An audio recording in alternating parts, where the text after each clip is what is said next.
On continue donc série 3 par l'exercice 2,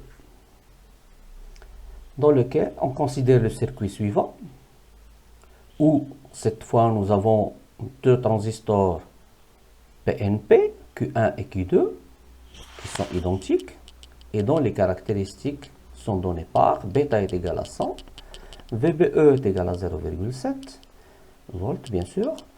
On donne VCE1 est égal à 5,5 volts et VCE2 est égal à 6,3 volts. Et on nous demande de déterminer les valeurs de IC1 et IC2 et de déterminer la valeur de R1.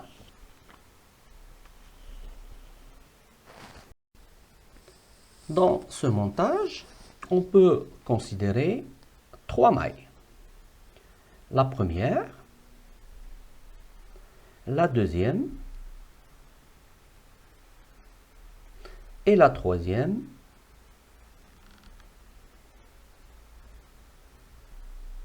Donc dans la maille M1, on peut dire que moins RC1 facteur de IC1 plus IC2 sur bêta, moins VCB2, c'est-à-dire VEB2 moins VEC2, plus RC2 IC2 est égal à 0. En factorisant, on a moins RC1 IC1 plus RC2 moins RC1 sur bêta IC2 est égal à VEB2 moins VEC2.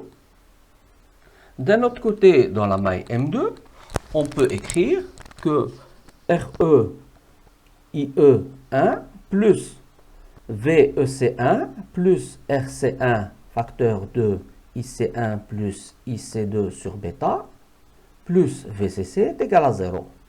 En considérant que IE1 est égal à IC1, puisque bêta est très grand devant 1, on peut écrire que RE1 IC1 plus VEC1 plus RC1 facteur de IC1 plus IC2 sur bêta plus VCC pratiquement nul. On peut donc écrire que RE1 plus RC1 facteur de IC1 plus RC1 sur bêta IC2 est égal à moins VCC moins VEC1. Et donc, nous avons un système d'équations.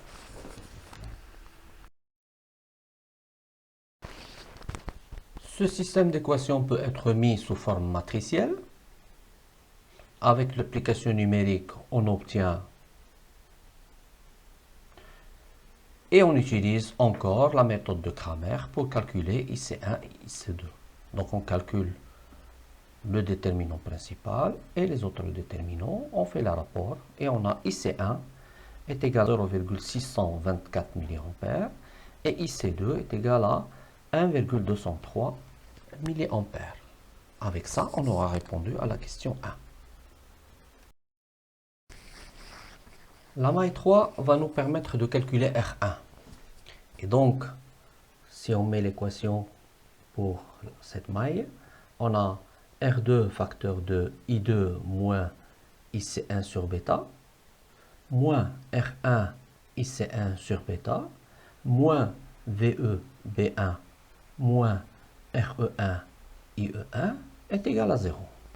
Bien sûr, bêta est très supérieur à 1, donc IE1 est pratiquement égal à IC1 et IE2 c'est pratiquement égal à IC2. On obtient donc R1 est égal à bêta sur IC1 facteur de R2 IC2 moins VEB1 moins RE1 plus R2 sur bêta facteur de IC1. Une application numérique, bien sûr, qui utilise les résultats qu'on a déjà obtenus pour IC1 et IC2. Nous obtenons R1 est égal à 355 kΩ.